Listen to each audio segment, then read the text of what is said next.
quote necessary from you when you came out and said, this was a month ago, he says, losing, never heard of her. Really? Really, you never heard of her? Well, you know what? She tackles and she runs and she throws and she catches and she scores touchdowns just like the Washington football team. So my advice to you, buddy, and I say this with a big heart, I say don't count your unhatched chicken because she may not appreciate it very much. And there goes your undefeated season. All right, let's play a little draw in a blank, folks. Doug Peterson still non-committal on a starting quarterback decision for Sunday's game against the Saints, saying when I know, you'll know. Wentz or Hurts? Watch him go with third stringer Nate Sudfeld. Brandon, Doug Peterson not committing to either Wentz or Hurts is blank. Jenna, I love this. I love drawing a blank. This is my favorite part of the show. We need to do it more. Please give us more opportunities. But look, to answer your question, it's messy. This is totally messy. This isn't the New Orleans Saints when Drew Brees went down and you're trying to hold an edge. You don't want to let the opposing team know, what quarterback you're going to throw out there so they can prepare for them. Look, everybody in Philly right now needs a fresh start. The players, the staff, management. So just go ahead and make the announcement that it's this guy and let us move forward. This is messy. You heard Brian just talk about it on the last block. Look, Carson Wentz, this may be good for him to take a step back. So this is messy, Nick. And I'm going to say is about trade value. I think Philly wants to move on from Wentz. They know the only way they can do it and not take a crippling cap hit is trading him. You'd still take a cap hit, but it wouldn't be like cutting him. And so I think they are debating, Wilds, what is likely to either help or hurt his trade value the least is more accurate. To not play at all or to play and potentially be even worse than he's been.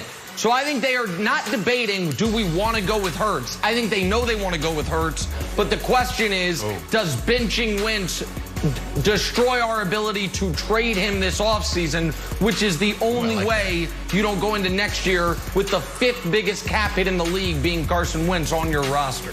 I love it. I love it. See, I think the answer is C. I think he's being honest. I don't think he's playing some strategy of like, oh, then they'll have to prepare for both. What should I do? I actually think he's thinking, you know what? Maybe Jalen starts and then Wentz can come in for a little bit and then back to Jalen. And then when we get down to the goal line, Nick, throw Wentz in there. Let Wentz throw the little touchdown, increase the trade value. So I actually think Doug Peterson is trying to split the baby here and figure it out. Have both guys play about 25 snaps. Year of the baby. Split the baby. Oh, yeah.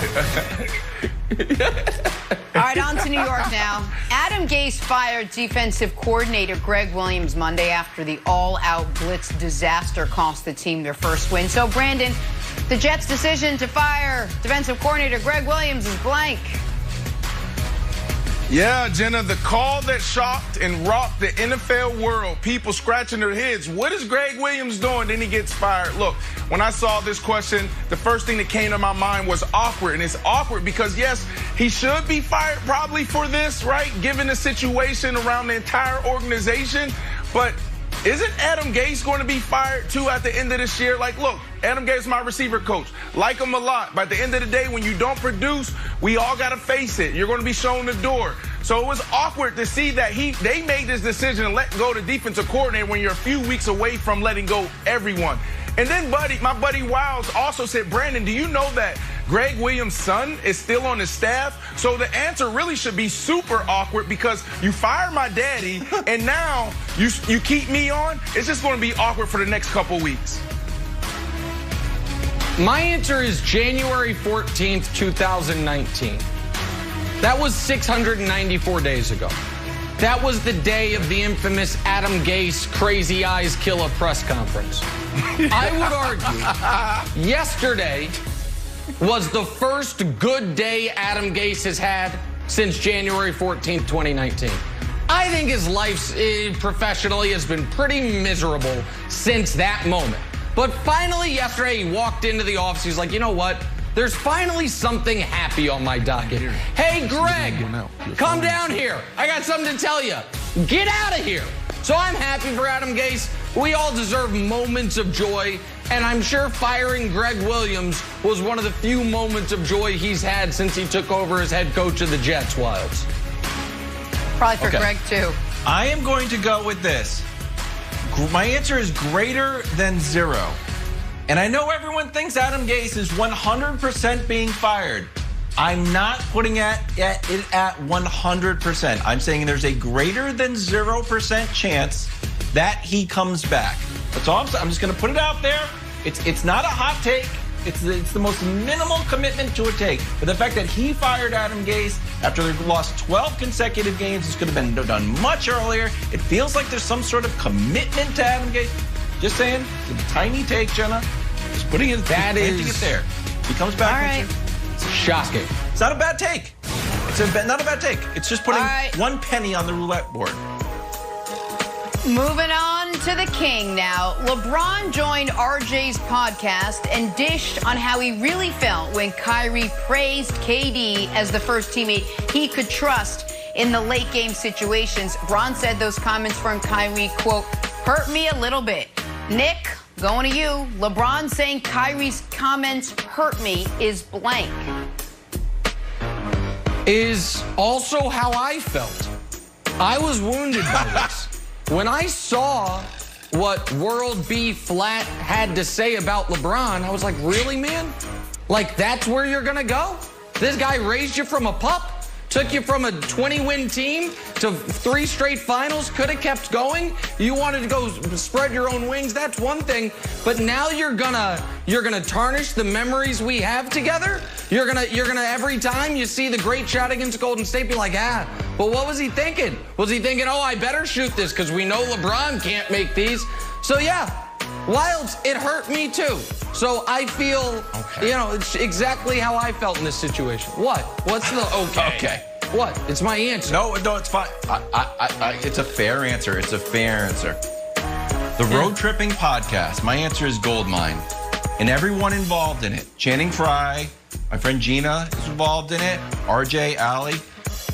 You have provided the world with a gold mine of content. Every time, and it just came out part 2 today, every time I click on the YouTube link, there's another 10 minutes of show. And as a reward, I am going to buy multiple cases of Channing's Wine Chosen Family. I will be celebrating that with my Chosen Family as a thank you to you. So Chosen Family Wine, fantastic job. We will be using this podcast as conversation fodder for the next 6 months. Thank you. Chosen Family. All right. Oh, we're back. Let's stick with the king. Be more. The Lakers opened training camp in search of a repeat. Clearly, LeBron said on the repeat run, this year is a new challenge. Brandon, the biggest question mark for the Lakers with 2 weeks to go before the start of the season is blank. Those shorts. No edge. That's the answer. Look, when you look at what's happened in 2020, global pandemic, COVID-19 affecting everyone, racial tension at an all-time high.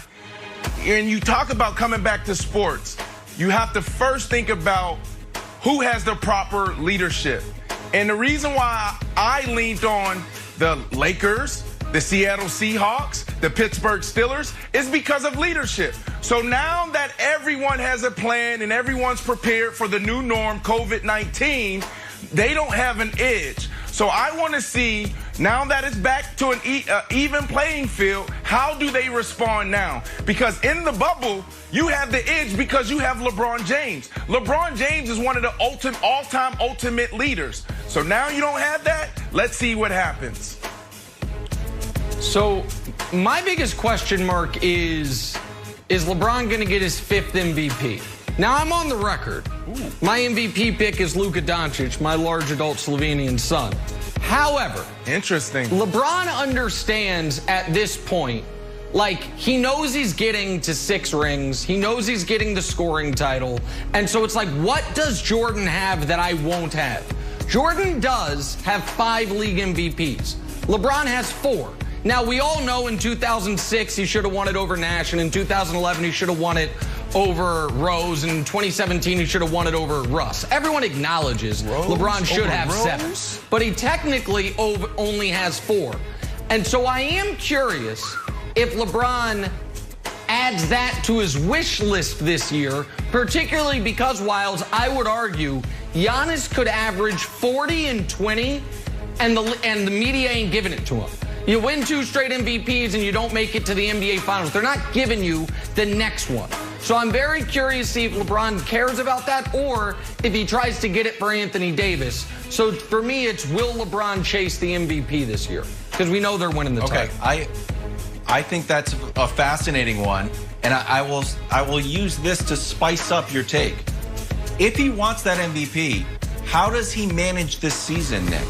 He's got 71 days of rest. Durant's got 560. Kyrie's got 324. LeBron and AD have the fewest rest of anyone. We also know that right away, he feels a responsibility to put the league on his back. He's going to play opening night, and then he's going to play Christmas with 2 not must-win games, but he certainly wants to win them. Then does he take his foot off the gas? And how is that going to affect the MVP conversation? So I think how he manages rest throughout this year